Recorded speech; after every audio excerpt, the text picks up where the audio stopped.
Fries. I am one of 14 affiliate relations specialists scattered around the country. And I'm assigned to work the great states of Ohio, Kentucky, and West Virginia. So because I work in 3 states, can you imagine I have 8 retirement systems I have to be familiar with?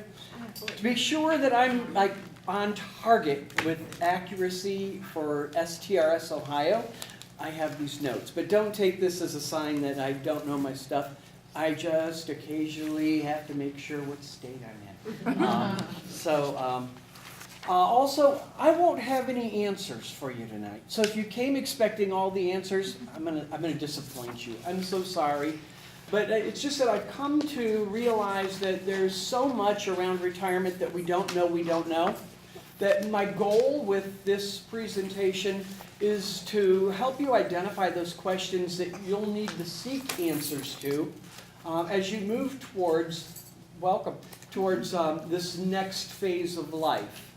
And I feel such a connection to Northmont because I was so privileged to work with a great administrator and I'm pleased to say a great friend, Larry Mullins. And I know many of you worked for him, and what a great guy. And his wife equally terrific. So I still have these teacherisms in me, and one of them is I like to ascertain the current level of knowledge of this group. So if you don't mind, tell me, what are your expectations beyond gray hair and nervous tics for successful 32 years of service in STRS? What is that magic formula? You have to be 60 and put in 35 years, or 60 and Okay, it will be there, absolutely. And don't think that, don't feel bad. There isn't a right answer. Everyone's answer is going to be possibly. Because this is one of the greatest things we don't know is that there's so many options. In 2026, the requirement for a full retirement will be age 60 and 35 years. which is me, which is why.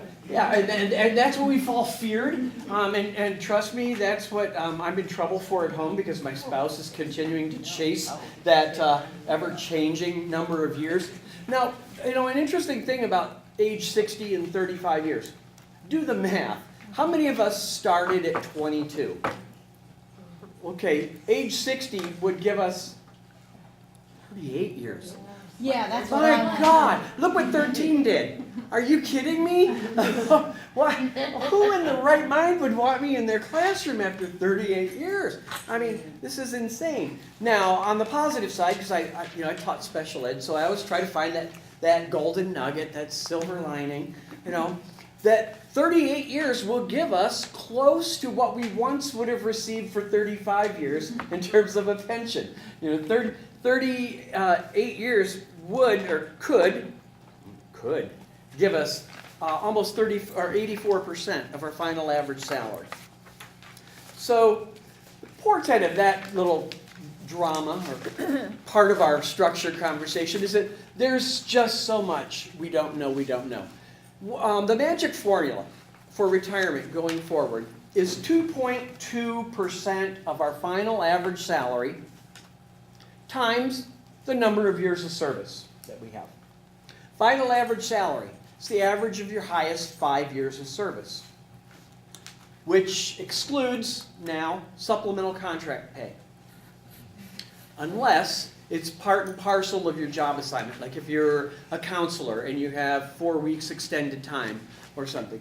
But there was a time when I certainly, chased after every supplemental contract I could get just to make ends meet. And my dear friend Betty, my senior staff in my building and my fellow department chair, Betty was doing that because she wanted to increase her final average salary.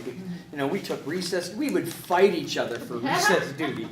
When there was a need for someone to take it at $15, it's like, well, there's another 2.2% of $15 that can go towards our. But today it's going to be different. And a full retirement, to get that 2.2%, this year would take 32 years. because they're phasing in that 35. After August of 2019, it'll take 33 years. No age requirement yet. In 2021, it'll take 34 years. In 2023, it'll take 35 years, but still no age. And then in 2026, you'll have to be age 60 with 35 years. And some of us may be in that cusp where we're going to be chasing. You know, I would have been eligible next year if they hadn't changed that. I'm so sorry I hope I'm not the bearer of this bad news. You knew that, right? I know okay. You're looking at me. She hasn't quite thrown old. anything at me yet. So. No, you're not the oldest. That's true. So, I have to work till I'm 75 to be fully retired. And I've worked since I've been, well, before 34, but 30. yeah, and I have a theory, and it's just a personal theory. I have no evidence to support this. But I have a theory that they're really pushing eventually to increase the requirement or the retirement age to 65. Maybe a little bit of evidence to support this hunch, and that's healthcare. 65, healthcare becomes far less costly for the retirement system. And I know that the Ohio public employee retirement systems all want to get out of the healthcare business. It's not statutorily required. So, you know, who knows about this next generation? There is an opportunity to exit early if we absolutely have to. We can take a reduced retirement if we need to. Currently, if you have 30 years or you're age 55 and have 27 years, you could take a reduced retirement. But that multiplier, that 2.2%, is going to go down to like 1.2%. So it's a substantial hit to go out early.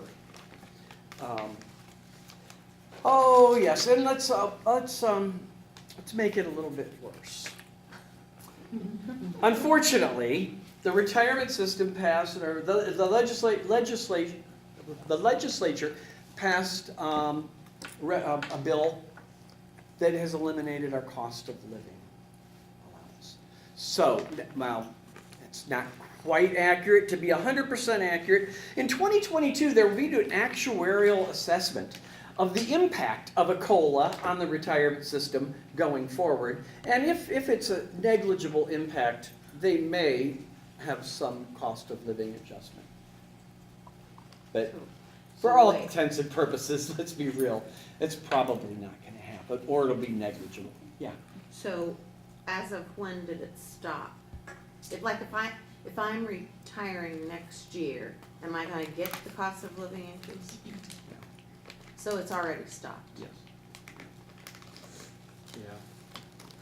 That was Ouch. bad news. Now, you know, again, I want to find that little silver lining, that possibility. Maybe in 2022 they'll say, well, you're at a 5% COLA. It won't be significant. I doubt that they're going to find that, but I hope. Maybe they'll find that it'll be just a small COLA, maybe 1%. But 2022, that's still 3 years away. And at the current annual inflation rate, we're talking about 6% increase in inflation between now and then. And I just don't see the possibility that they're going to do a COLA of 6%. So the possibility is that what we retire making is what we're going to make all the rest of our days. Oh yes. And that 2.2% multiplier is also a maybe. So let's imagine that we're going to retire at the end of this year. We have our 32 years. 2.2% times 32 is going to generate 70.4% of our final average salary. I have a hard time living on 100%. There's already going to be a problem here. However, we know that, 14% of our income is going towards our contribution, so we really only need to make up 86% to be whole. But going forward without the COLA, that could be a problem. So we have a 14% differential. But who knew there were multiple payout options? My gosh. Betty was my hero. My first day in my classroom before students ever came, Betty, the 6th grade teacher, came down to my building and she said, young man. And Betty had that look, and she would point the finger at you. She said, young man, you will not understand what I'm telling you, but you will do what I say, and next year at this time, you can ask me all the questions you want. And all I could do is muster up a, yes, ma'am. She said something about supplemental, I don't know, alphabet soup, ABC 1, 2, 3, and that $25 a month was only going to look like 18, and I don't know. All I heard was, you're going to have to convince yourself how much cat food tastes like tuna fish, because this is not going to end well. I didn't think I could afford this. But she was right. She started me down this path of supplemental retirement planning, because I thought retirement was for old people. And who knew I was going to get there really fast? And it's about, retirement's about time and money. Well, Betty shared with me as she prepared to retire, she said, Guy, did you know there are multiple payout options? And I said, no, tell me more. And she said, yes, you could take a survivor option. And she said, but I'm not doing that for Richard. I thought Betty's heart had just gone stone cold at that point. How could she do that? I knew Richard. He was such a nice man. And I said, Betty, what about Richard? She said, that old guy? You know he's 20 years older than I am. I had no clue. He was so well preserved. And Betty said these magic words that still ring true to me today. She said, there is a business side to life, Guy. She said, statistically, I have no reason to believe that Richard will outsurvive me. So I don't want to take a survivor option for my pension payout because that will reduce what I get all the rest of my life.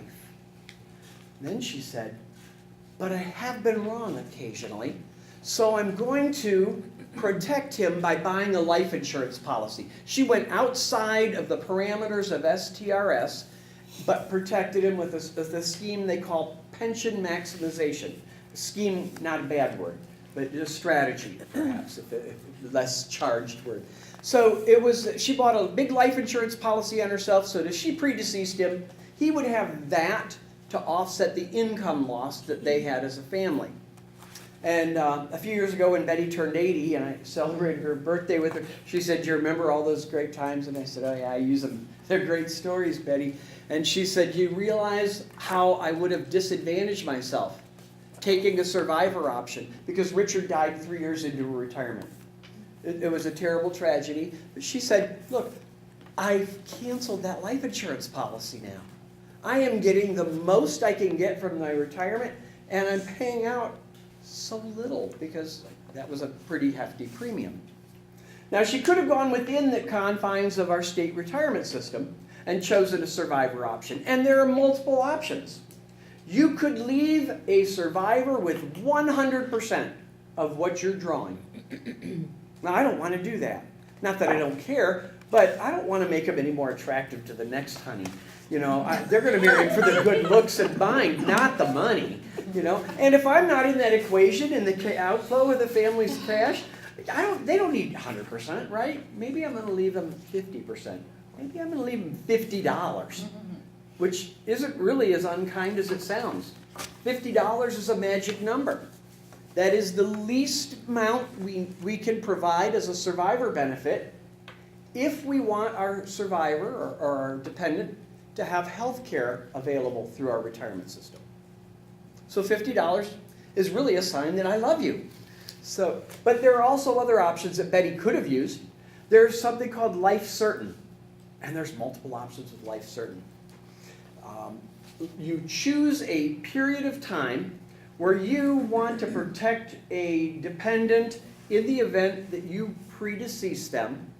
And if your life extends beyond that period of time, then there's no protection after that. So you can choose a 5, 10, 15, or 20-year certain payout. Which means if I choose a 10-year life certain plan, and I die in year 9, my spouse has survivor benefit. But if I die year 10 in one day, they don't. But we can do some rough prediction based on what we know about the health of our significant other or spouse or other dependent and ourselves, age differential and gender differential, because I am far likely to predecease you. I think it takes you guys longer to get ready, but I know the reality is men don't take good care of themselves. If my arm fell off, I just ask you for a Band-Aid. It's just a flesh wound, come on. But that creates some other problems that we're going to talk about as we go through this. Each one of those survivor options costs. If I chose to leave my spouse or my dependent with 100% of what I'm drawing, that's going to reduce what I receive by, depending on the age differential and the gender of the parties involved, it's roughly 8 to 14% of that 70.4% of final average salary. That's significant. I could reduce that if I choose maybe a 50% survivor benefit. That's going to be somewhere in the 6 to 12%. $50 is negligible. And a life certain, depending on the number of years you have that protection. 5 has a pretty low, 2 to 4%. A 20-year life certain, it's going to be closer to 10%. So the takeaway from this is that what we've been told will be our pension is a maybe, depending on which of these options we select. If we take the single life option, and that fits for a lot of women who statistically are going to be like Betty and out-survive their spouse. They may not need that protection. It doesn't work well for guys. But every person's situation is going to be different. Questions on that part so far? It's like clear as mud, but it covered the ground. All right. I've reached the point where I realize that just like my car, the older I get, the more repairs I need. And having health insurance in retirement is essential, right? But it costs. In fact, it costs some folks significantly. See, when I left the classroom after 13 years, my STRS statement said that I had health insurance when I was age eligible. And now I don't, because they changed the number of years of service you need to even be eligible to receive health insurance to 15. And it will go to 20 in the year 2026. So if we were fewer than 20 years of service when we retire, maybe because we were a second career educator, health insurance may not be in that equation. But for those who are eligible for it, that's great news. STRS will pay the majority of that premium, perhaps. There he goes again, that perhaps stuff. Okay, well, I say perhaps for a couple of reasons. One is that if we are under 65, it's going to cost us more, because what happens at magic age 65? Medicare. And that decreases the cost for health insurance through the retirement system. So, assuming that we have 30 or more years of service when we choose to retire, the good news is that for those of us who are under 65, it will cost us no more than, at least for this year, $399 a month as our share of our health insurance cost. It used to be 25% of the premium. It's now sort of shifted. STRS now pays $558, and we pay $399. That's subtracted from our pension check. There are 3 plans we can choose if we're under age 65, but the plan that is available in Ohio, all over the state, is that plan. If we're choosing to retire and move to Northeast Ohio, I don't recommend it. You think the snow here is bad? I grew up in the Cleveland area. No, but it's slightly less, not enough to make it worth the snow. And if we go to Michigan, ooh, oh no, what? What scarlet? No one dyed scarlet and gray? Come on, Michigan. You know the Michigan fight song, right? Don't give a damn about the whole state of Michigan, the whole state of Michigan.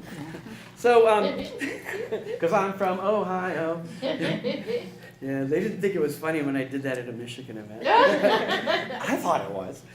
When we are 65, those costs will decrease. With this year, the cost of our supplement, Medicare will be primary, STRS will pick up the secondary. It would be $127 a month.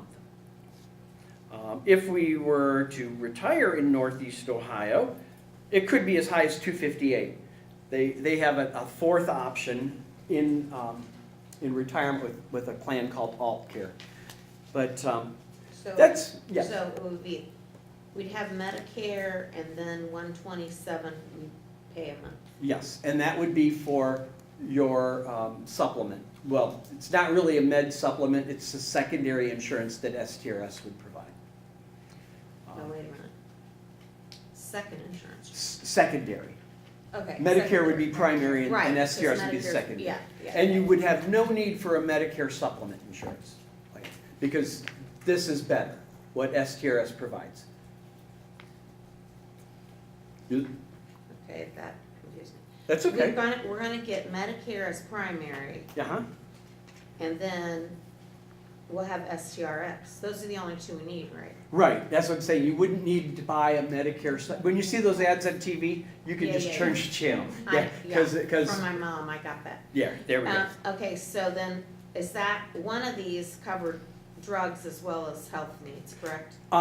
It would, because you're gonna have the same coverage that you had before you were 65. That's why I say it's better than Medicare supplement. It's actually secondary That's where you insurance. kick that in. Okay, Yeah. I got it. Okay. You don't have to worry about that donut hole or any of that stuff. Okay, got it. All right. Thank you. No problem. Now, if we are on the lower end of service years, if I had put in all 15 years to be eligible, I would be paying $678 a month for my share. STRS would only pay $280. And consider that 15 years would generate a far lower pension. There are people now who are actually paying out more than they're receiving when they when they retire to STRS for their health care. We'll pay for health care. You know, it used to be we'll work for health care. Now, just pay for it in retirement. And if we have a dependent that we want to have to take advantage of our health care through STRS, we can do that. But we pay the full freight. Which means if our dependent is under age 65, it will cost the full $957 a month. Oh my, yes. So you see why $50 is sounding even more and more like it's a really generous offer for Survivor? Because that's going to be the least impactful on what we receive. Lord knows, we probably couldn't afford that if we left them with 100% of the Survivor benefit. We want to look at some of those lower cost Survivor options. We can insure an adult dependent or a dependent child in our retirement. It's a little less costly. It's only $282 a month. And I say dependent because it doesn't always have to be a spouse. STRS allows you to choose your own dependent. It could be a parent. It could be an adult dependent child.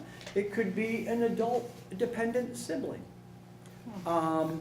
It could be a significant other. It could be your next door neighbor. But you will pay the full freight for their health care. When they're 65, it'll cost a little bit less. It'll reduce to $342.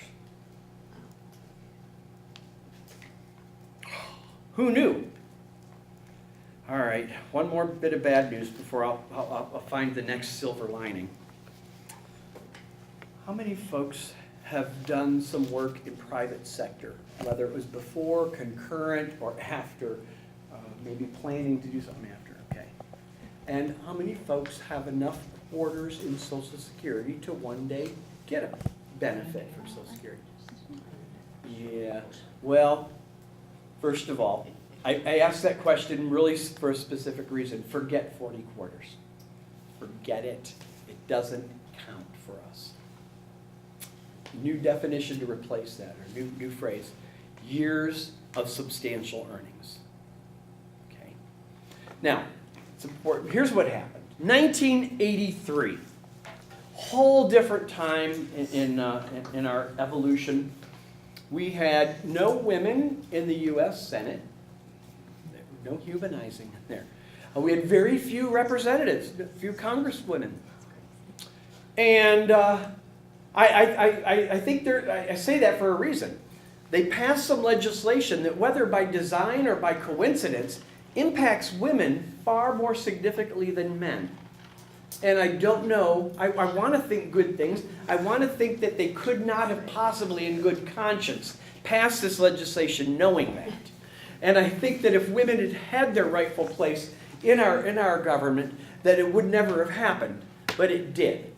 They passed two pieces of legislation that impact those people who are eligible for a public employee pension for work performed where we didn't pay into Social Security, and who have enough years of substantial earnings to draw a Social Security benefit. That definition is very, very specific. Those who are eligible to receive a public employee pension for work performed where you didn't pay into Social Security. Because I just came from Louisville, actually Mayfield, Kentucky yesterday, and I'll be in Louisville tomorrow. When I'm there, teachers in Kentucky will understand what I'm talking about. But our ESP members won't. Because ESP members in Kentucky pay into the county employees retirement system and Social Security. So they're not impacted. This only impacts those of us. And it also, there's not a way around it.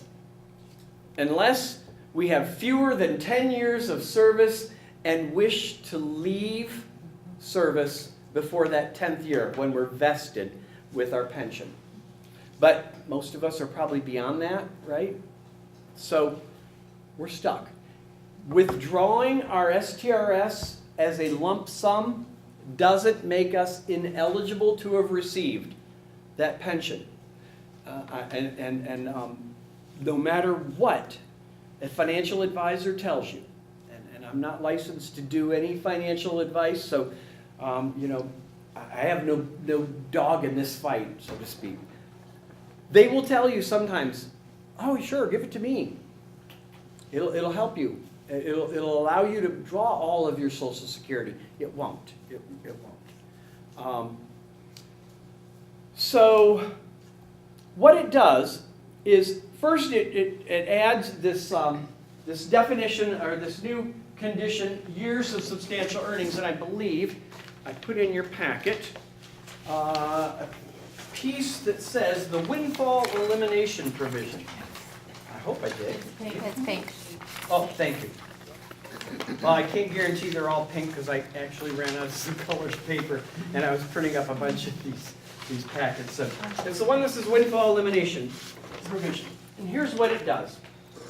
On the back side, you'll see a chart excuse me, that shows a dollar threshold of earnings that would have had to have been met or exceeded on your private sector side for that year to count as a year of substantial earnings. So it would make substantial earnings. Oh my gosh. I did this presentation in Columbus a couple of years ago, and a lady, it was a bad day, the weather was awful, and this lady had a car wreck on her way to the meeting, and she came in and she was so frazzled, and she said, it's just been so bad. At break, can you give me the Cliff Note version? And I'm going to go home. And I said, sure. Just tell me, what is it that you will not sleep tonight if I don't share with you? And she hands me a Social Security statement and an SERS statement. And just a really quick glance at her Social Security statement, and I said, oh, why don't you just go home? Here's my card, because nothing I'm going to say is going to make your day go any better, and I don't want to do that to you. Because I could see from the dollar amounts that her highest year of earnings in Social Security was 1993, and it wasn't enough. So she wasn't eligible. Now, if we've met that dollar threshold, for example, if this year we earned $24,675 or more. I don't know how we do that and do the job that we do, but maybe, then that's great. That's 1 year. We will need 10 years of substantial earnings to be able to receive a Social Security benefit. I hope that you're there. That I want to make that. I want to soften that 40 quarters comment, and we can compare our Social Security statement online, or if you get a paper copy, you can compare it with this to see how many years. If we have more than 10, or 10 or more, but less than 20, then you get the full brunt of this penalty. And the way the penalty works, thought maybe there was a whiteboard. So we'll just imagine. It's a whiteboard. It is? Yeah. Well, so, but no. Oh, yeah, there's Markers are right. Okay. The way that Social Security calculates a benefit is that they take all of your Social Security earnings over your lifetime and determine what your average monthly earnings were over your lifetime. Now consider for us who have some time in the private sector, we have a lot of years with zeros probably. So that reduces that average monthly earnings substantially.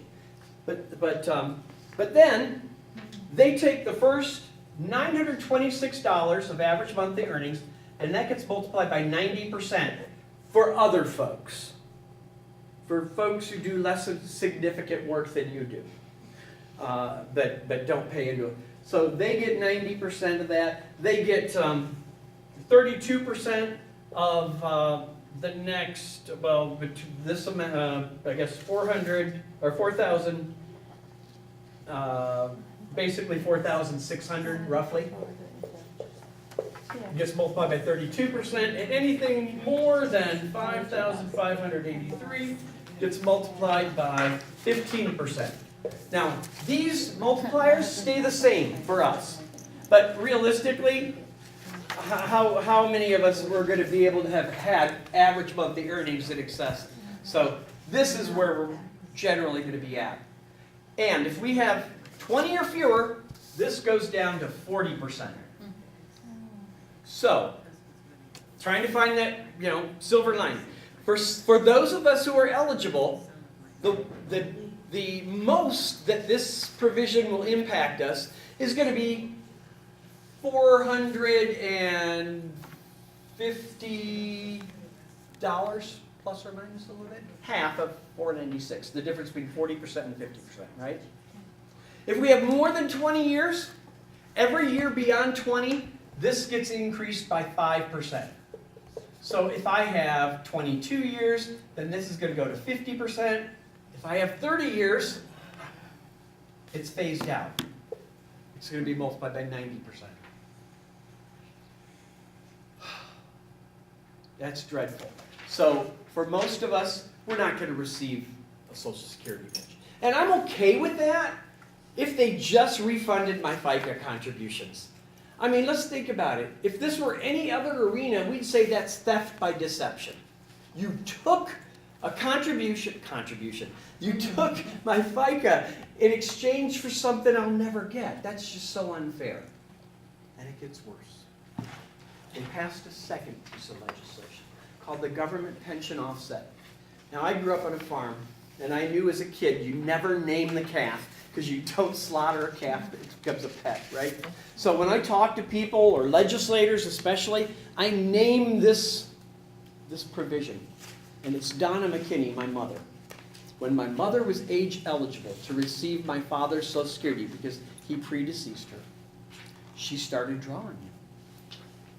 And I said, Mama, don't spend it. Save it, because they're going to take it away from you.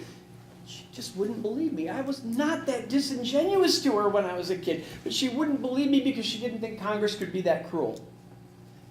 And the first PERS check she got when she retired from the court system, they reduced the Social Security that she got from my dad. For every $3 in her public employee pension, they took $2 away from the Social Security. My dad's worth $11 a month to her now. Most months she'd rather have him. But there are those months when you say it was not even worth $11. But that's terrible for a couple of reasons. It doesn't work the other way around. If my mom had predeceased my dad, he could be eligible to receive his Social Security in full, and if she left him a survivor benefit through PERS, he could receive that without any penalty. Most public employees are women, 70%. Most women are going to outlive their spouse. This impacts women to a greater degree than men. Plus, you're around a lot longer than we are. You have a longer life expectancy. So that means, boy, that's just awful.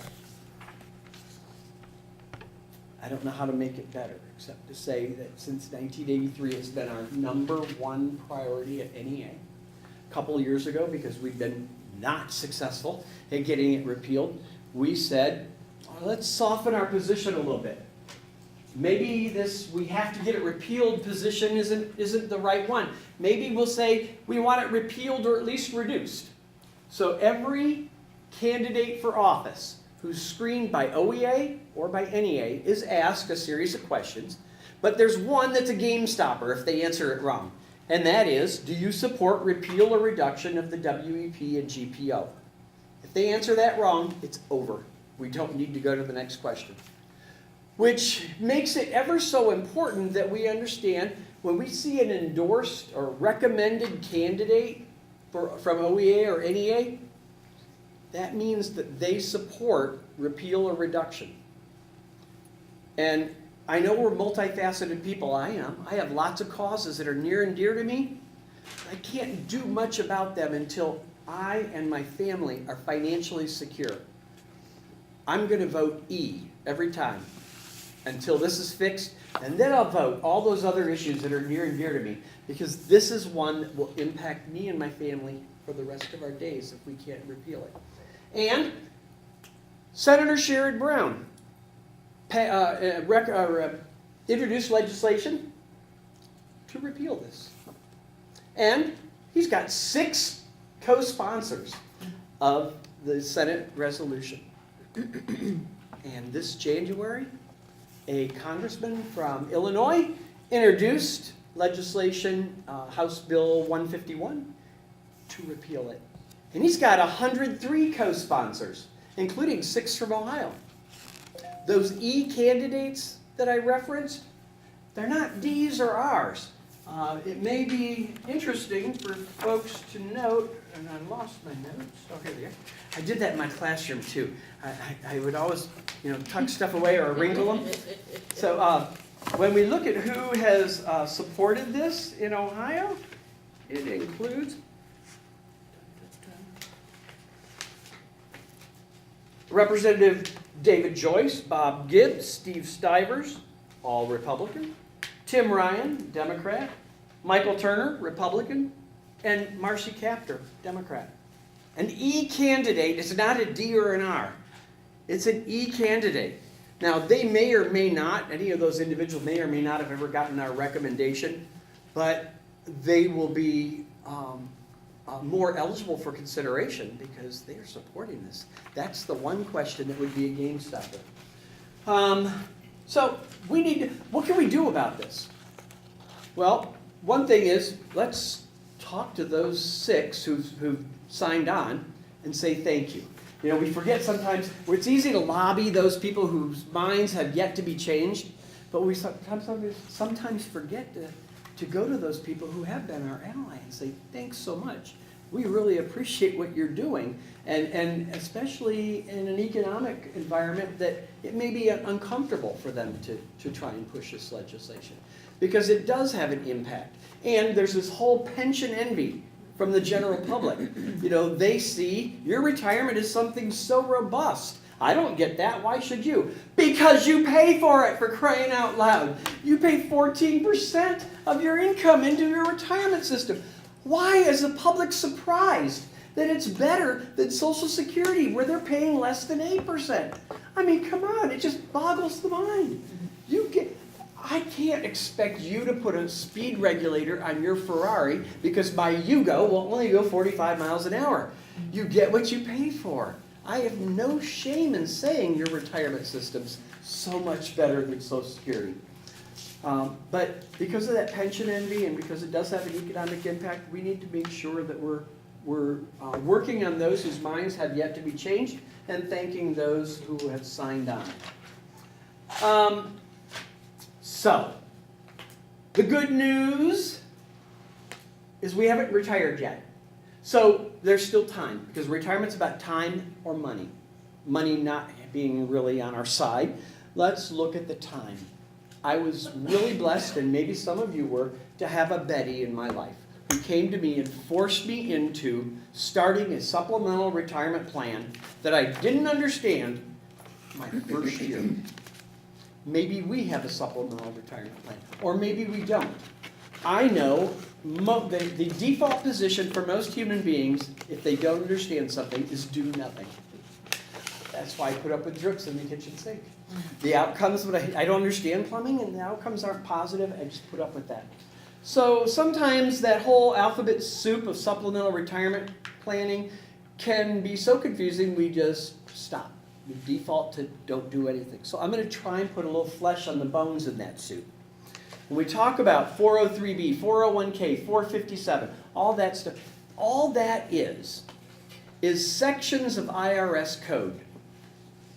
So a 403B is really referencing IRS code section 403B, which is supplemental retirement savings for school employees.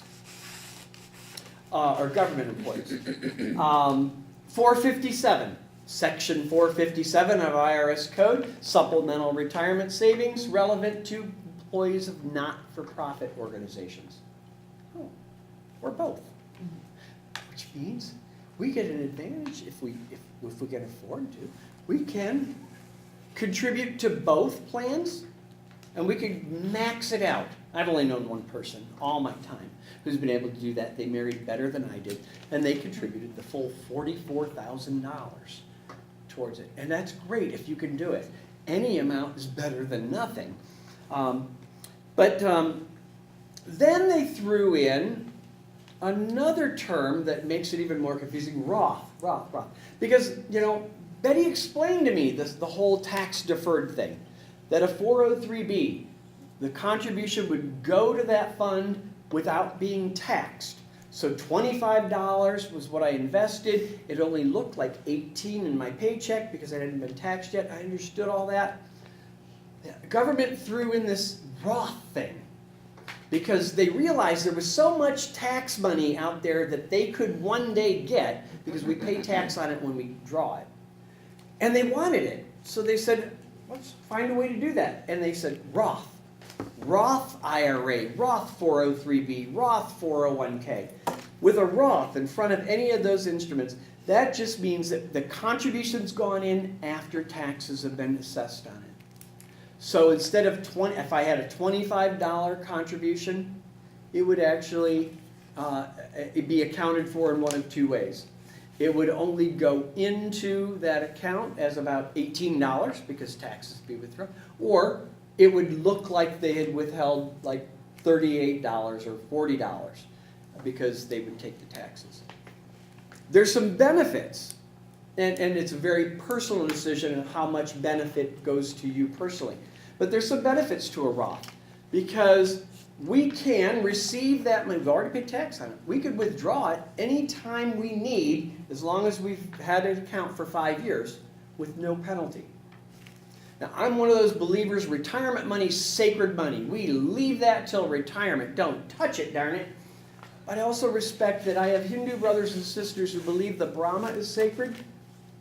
But if I'm hungry, I'm looking at roast beef. sometimes you have to slaughter the sacred cow. Maybe I've been riffed. And if the difference between saving my house and paying a penalty, I'm going to do what I have to do, right? So, the difference in those instruments, those savings opportunities, is how we receive the money. A 403B and a 401k. In order to get that money without a penalty, you have to be 55 years of age and stopped working for that employer. Or 59 and a half.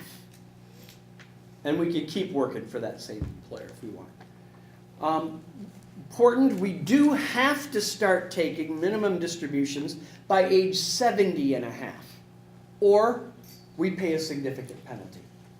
My mom turned 70 in 2008. And boy, was that painful. Because I'd said, just save that money, let it ride. And I never expected the economy to do what it did. She had to start taking distributions at a time when her account value was so low. Because account changes are only on paper until we start taking. So a 457, sometimes it's referred to as deferred compensation. Or Ohio Deferred Comp is the most common provider of a 457 here in Ohio. We could receive that whenever we separated from service from that employer. So folks earlier in their career, I recommend that they look at that as their first supplemental retirement vehicle, because if they get riffed, they can withdraw that money and not pay a penalty. The penalty for early distributions can be 10% plus ordinary income tax. Roth, remember, no tax, even on the earnings. They'll never be taxed. There is a growing school of thought around Roths right now. And that is, we may be paying lower marginal taxes, income taxes, today than we will going forward.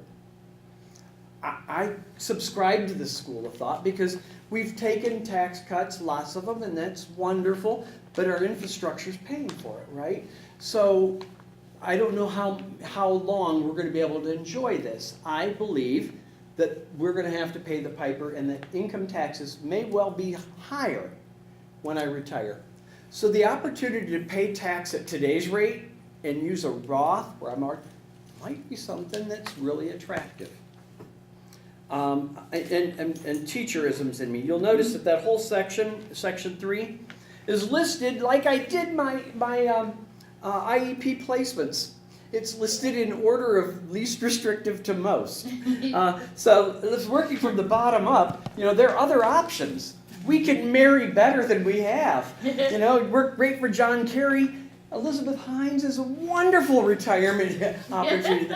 But really, it's probably not going to work so well. And if we have one in our life, I'm blessed to have one person, and I'm not going to risk it. I'm above my grade there anyway. I could die younger. I don't like that one either. Those are pretty restrictive. I could keep working. Well, that's less than dying, but I don't know. Reverse mortgages, I don't like them, but there is a place for them. I've recognized that, like my grandfather, he drove until he was 95 and passed away at 98.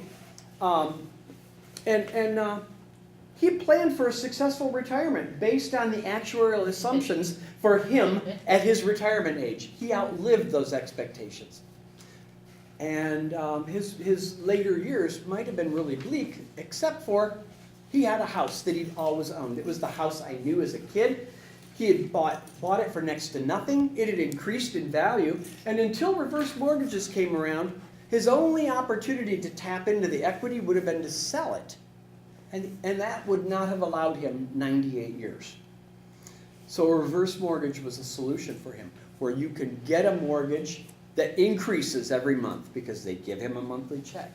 And it's paid back only when he and, if my grandmother hadn't predeceased him, when both parties have passed, their estate sells it. Or in my grandfather's case, he bequeathed it to my cousin, and my cousin has had to assume a mortgage on it. And that's fair. That is an option if we haven't done the time. But there are some other things that might be even worse than anything we've talked about so far that could impact our retirement, and that is long-term care. There's still looking for good news. We're going to live longer than any previous generation. It won't be our 20s and 30s we get to live over again. It's likely to be some sucky years. Years where we're going to need care. Years where we're going to survive through things that previous generations died from. And it'll cost. And it impacts women a whole lot more. Because when I said my arm fell off, I just need a Band-Aid, you'll help me until I reach a point that my care becomes too much for you. I go into a care facility, I exhaust our resources, I die, and you are continuing on your own with fewer resources for a longer period of time. 1 in 2 of you are going to need long-term care for the second time in your life, sometime going forward. We all needed it once. There was somebody in our past who fed us, dressed us, bathed us, right? And you'll become a caregiver very soon. So it becomes important to consider that. And I like to use a scene where we have 2 neighbors, 2 ladies who are absolutely identical in age and health statistics, except the one on the right has never been married, never had kids. The one on the left is married and has 8 kids, and they all live in the surrounding community. And both of them fell off that stepladder and broke their hip on the same day. The one with the spouse and kids has built-in caregivers while she recovers from that hip break. The one without may have to tap into resources that she may or may not have. The state does have a plan for her. The state will recover from her assets anything that they spend. It's Medicare, or excuse me, Medicaid, which is a means-tested program that will only provide care in a Medicare-approved nursing home. See, this is really important to me because of my mom. My sister is also an NEA member. And we both really love the NEA's long-term care program because, rather than have mom go into a nursing home within 200 miles of us, I think it'd be really great for Greta to drop mom off at adult daycare on her way to school in the morning. Or to have someone go into Greta's house and take care of mom. Or if I have to have some responsibility, I'll have her find an assisted living center. And all 3 of those options are so much better for mom, and they're cheaper, and the state won't pay for them. So it becomes really important. That's I like the best ringtone. I have a friend who has a siren that just scares the bejesus out of me every time, especially if we're driving. Oh my gosh. Couple of other things. Remember that the life insurance that we have as an employee of the schools isn't there when we retire because we're not employees of the schools. STRS provides a $1,000 death benefit, and we may or may not have a need for more. Life insurance is so confusing because, probably most of our life and up until now, and certainly not for you now, it's just the opposite. It's that you have a need for life insurance that is far greater than mine. And you will for a number of years. There's going to be somebody who's going to be dependent upon your income. Now, our little one is 30 and no longer dependent. They'll want it forever, but no longer dependent. And it has long been time for me and my spouse to shed that life insurance because if you raise your kid right, they'll kill you anyway. They'll want to, right? And if you give them a prize for it, you want to shed that life insurance. Look at what your need is. What is it you're trying to do? In most cases, life insurance is to replace income for that dependent who's needing it. Once we're retired, we probably don't have a great need. But we may want to, I want to be able to pay off the mortgage so that there's no mortgage for my spouse. And get enough to put me in the ground, and that's fine. You don't need to make them rich. How much life insurance we need, there's lots of financial calculators out there we can use. NEA has one. I'm skeptic. I believe that it was just designed to, the outcome was definitely going to be buy NEA's life insurance. And it said when I put my information in that I had too much. And the only source of life insurance is for me is from NEA as a staff person and as a member. So I'm less skeptical about it. It is underwritten by Prudential. One of the more common questions I get from folks is, how come the Prudential agent quoted me such a higher premium for the same benefit policy? And the answer is really simple, because there's no salesperson. You know, that salesperson may be I hope you don't. If you have relatives in the business, they're great people. And I hope they make great commissions. But you are greater people. And NEA, with the NEA's life insurance, we've just reduced the premium by what's built into it normally for commissions. So it's about a third less expensive. If we have a need to boost our supplemental savings or to start one, there could be an opportunity using NEA member benefits. Every year since 1984, I've recovered every penny of my dues. 2015 was an exceptional year for me. Yeah, I'm really weird. I track my savings because I could share it with you. But in 2015, using NEA member benefits, I saved over $10,000. That's money I would have spent buying the same things that I bought, but not through NEA. But saving that, I can put $10,000 towards my retirement, and it didn't impact me by a penny. If you want to know how, I will stay as long as anyone wants me to share that. But I know some of you have other things to do, and some of you have questions to ask. So I'm going to be around as long as anyone wants, but I don't want to encumber the time of the whole group. And thank you for doing what you guys do. I got to say, you are truly amazing people. I don't say that gratuitously. You came back after lunch. I know people who didn't do that, and they have jobs far less complex than yours. You are truly amazing. You are creating the caregivers for me and us when we need that care going forward. Thanks for that. Thank you.